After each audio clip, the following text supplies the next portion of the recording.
ज्यांनी हा उपाय केला त्यांना 11 दिवसात प्रचिती आली. श्रीपाद श्रीवल्लभ स्वामींची अगाध लीला. अवधूत चिंतन श्री गुरुदेव दत्त. दत्तगुरूंच्या कृपेने तुमच्या सर्व मनोकामना पूर्ण व्हाव्यात अशी गुरुचरणी प्रार्थना करून आजच्या व्हिडिओला सुरुवात करूया. श्री गुरुदेव दत्त. भाग 1. प्रस्तावना. अक्कलकोटचे स्वामी समर्थ, गाणगापूरचे नृसिंह सरस्वती महाराज या सर्वांचे मूळ अवतार म्हणजे पिठापूरचे श्रीपाद श्रीवल्लभ महाराज. अनेकदा आपण कठोर परिश्रम करतो, देवाकडे प्रार्थना करतो, पण यश मिळत नाही. अशा वेळी समजून घ्यावे की आपल्या कर्माच्या रेषा कुठेतरी आडव्या येत आहेत. आज मी तुम्हाला एक असा उपाय सांगणार आहे जो श्रीपाद श्रीवल्लभ महाराजांच्या अगाध लीलेचा अनुभव देईल. ज्यांनी हा उपाय केला त्यांना 11 दिवसात अशक्य वाटणाऱ्या गोष्टी शक्य झाल्याची प्रचिती आली आहे. हा कोणताही सामान्य उपाय नसून श्रीपादांच्या सिद्धशक्तीशी जोडणारा एक दुवा आहे. चला तर मग जाणून घेऊया. भाग 2. उपायाची पूर्वतयारी. हा उपाय करण्यासाठी तुम्हाला कोणत्याही महागड्या वस्तूंची गरज नाही, तर गरज आहे ती फक्त अढळ श्रद्धेची. हा उपाय कोणत्याही गुरुवारी किंवा पौर्णिमेला सुरू करावा. यासाठी तुम्हाला एक तांब्या म्हणजेच कलश, शुद्ध पाणी, थोडे अक्षदा आणि एक शुद्ध तुपाचा दिवा लागेल.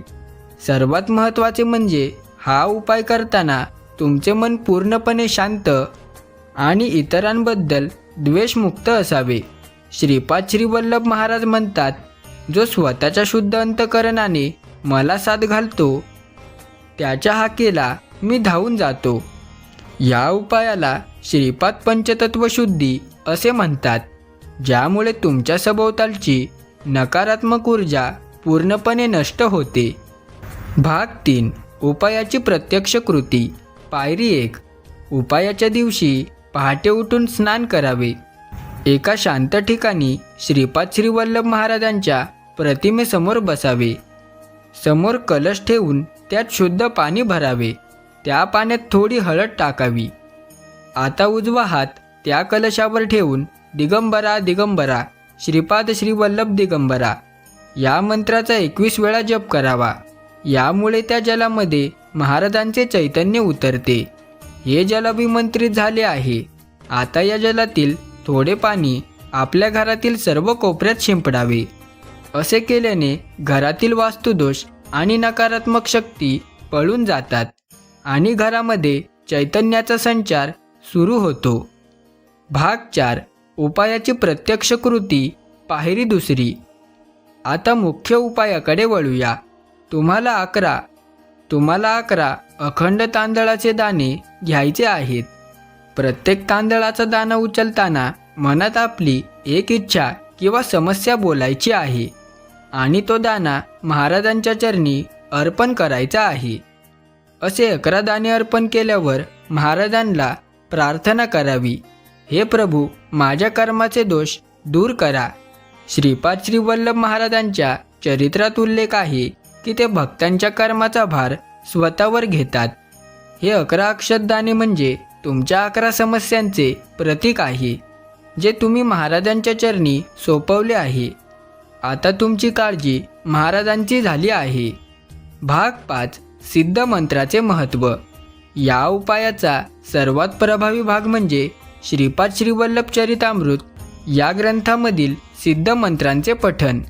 अक्षदा अर्पण केल्यावर डोळे मिटून श्रीमदनंत श्रीविभूषित अपरिचित श्रीपाद श्रीवल्लभाय नमः या मंत्राचा 108 वेळा जप करावा. हा मंत्र केवळ शब्द नसून एक प्रचंड ऊर्जा स्तोत्र आहे. हा मंत्र जपताना असे अनुभवा की पिठापूरहून महाराजांचे तेज तुमच्याकडे येत आहे. तुमच्या समस्यांचे निराकरण होत आहे आणि तुमचे कुटुंब सुरक्षित आहे असा सकारात्मक भाव मनात ठेवा. हा जप तुमच्या आणि महाराजांच्या मध्ये एक अदृश्य आध्यात्मिक पूल तयार करण्याचे काम करतो. भाग 6. 11 दिवसांचे व्रत. हा उपाय तुम्हाला सलग 11 दिवस करायचा आहे. या दिवसात मांसाहार, मद्यपान आणि खोटे बोलणे पूर्णपणे वर्ज्य करावे. जर तुम्ही सुटकात असाल तर हे सर्व मानसिकरित्या करावे. मानसिक पूजेचे फळ प्रत्यक्ष पूजेपेक्षा अधिक असते, असे खुद्द महाराज सांगतात. प्रत्येक दिवशी नवीन 11 अक्षदा अर्पण करावेत. जुने दाणे एका सुरक्षित डब्यात जमा करून ठेवावेत. या काळात तुम्हाला स्वप्नात काही संकेत मिळू शकतात किंवा मनाला अनामिक शांतता लाभू शकते. हे सर्व संकेत श्रीपाद श्री वल्लभ महाराज तुमच्यासोबत असल्याचे आणि तुमच्या प्रार्थनेची दखल घेतल्याचे लक्षण आहे. भाग 7. लीलेची पहिली प्रचिती. अनेक भक्तांना 5व्या किंवा 7व्या दिवशीच प्रचिती येण्यास सुरुवात होते. कोणाला रखडलेले पैसे मिळतात तर कोणाचे तुटलेले संबंध पुन्हा जुळू लागतात. श्रीपाद श्री वल्लभ महाराजांची लीला अगाध आहे. ते म्हणतात, मी केवळ पिठापुरात मर्यादित नाही, मी प्रत्येक भक्ताच्या श्वासात आहे.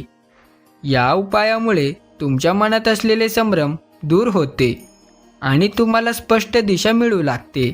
जसे तुम्हाला स्वप्नात सत्याची प्रचिती आली तसे वास्तवातही बदल घडू लागतात. महाराजांचे कार्य हे अत्यंत सूक्ष्म असते.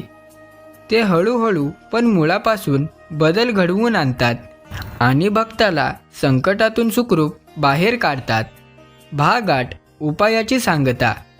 11व्या दिवशी हा उपाय पूर्ण झाल्यावर जमा झालेले सर्व अक्षत दाणे गोळा करावेत. हे दाणे एखाद्या वाहत्या पाण्यात विसर्जित करावेत किंवा पक्ष्यांना खाऊ घालावेत. कलशातील जल झाडाला घालावे. या दिवशी शक्य असल्यास एक गरीब व्यक्तीला अन्नदान करावे. श्रीपादांना अन्नदान अत्यंत प्रिय आहे. ज्यांना अन्न मिळते त्यांचे आशीर्वाद थेट महाराजांपर्यंत पोहोचतात. ही उपायाची सांगता आहे. यानंतर तुमचे मन हलके होईल आणि तुम्हाला जाणवेल की तुमच्या आयुष्यातील वादळ शमले आहे.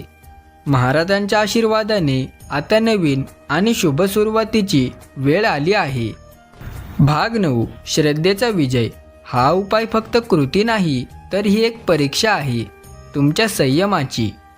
देव तुम्हाला त्वरित उत्तर देतोच, पण ते स्वीकारण्यासाठी तुमचे मन तयार असावे लागते. कुलदैवत नवनाथ महाराज हे सर्व भक्तीचे अंश आहेत. श्रीपाद श्री वल्लभ महाराजांच्या रूपात ही शक्ती तुम्हाला अभय देते आहे. लक्षात ठेवा, जेव्हा सर्व दरवाजे बंद होतात तेव्हा श्रीपादांचा दरबार उघडा असतो. तुमचा विश्वासच तुमची सर्वात मोठी शक्ती आहे. ती कधीही कमी होऊ देऊ नका. भाग 10. समारोप. तर मित्रांनो, श्रीपाद श्री वल्लभ महाराजांचा हा पंचतत्व सिद्ध उपाय पूर्ण निष्ठेने करा. 11 दिवसात तुम्हाला जो काही अनुभव येईल तो खाली कमेंटमध्ये नक्की शेअर करा. तुमच्या एका अनुभवामुळे दुसऱ्या कोणा गरजूला धीर मिळू शकतो.